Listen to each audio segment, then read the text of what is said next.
ఈ పెద్దోళ్ళున్నారే జోక్ కదండీ! చాలా సీరియస్ విషయం. కొన్ని రోజుల క్రితం ఒక ఫంక్షన్‌కి వెళ్ళా. చిన్న బాబున్నాడు. బహుశా 7-10 ఏళ్లుండొచ్చు. వాడి నాన్న వీడిని ఒక చోట కదలకుండా కూర్చోబెట్టనీకి చాలా కష్టపడుతున్నాడు. ఒక ఐస్ క్రీమ్ ఇచ్చాడు. వాడు దాన్ని తిని మళ్ళీ స్టార్ట్ అల్లరి.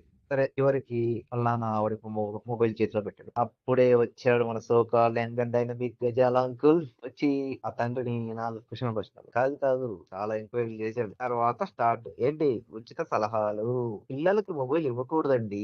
వాడి బ్రెయిన్ పోద్ది. వాడి చేతులు విరిగిపోతాయి. వాడి వేళ్ళు నలిగిపోతాయి. పిల్లలకి ఐస్ క్రీమ్ ఇప్పుడు పడితే ఇప్పుడు ఇవ్వకూడదండి. అన్నం తినే ముందు ఇవ్వొద్దు. అన్నం తిన్న తర్వాత ఇవ్వొద్దు. మరేం చేయాలిరా అవన్నీ కూర్చోబెట్టుకొని? నువ్వు ఎత్తుకోరా నువ్వు వాడించు. అది చేయరు. ఏదో వీడి పిల్లలు ఏదో ఐఏఎస్, ఐపీఎస్‌లో ఏమన్నా అయ్యారా?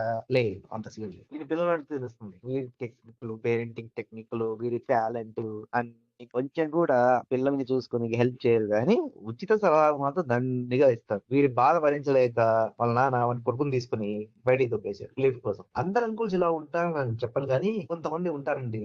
ఇరిటేట్ చేయడమే పని ఈళ్ళకి. వాళ్ళకి టైమ్ పాస్ గానీకి పక్కన ఎవరినో పెట్టుకొని చంపి పడేస్తుంటారు. ఈ పెద్దోళ్ళున్నారే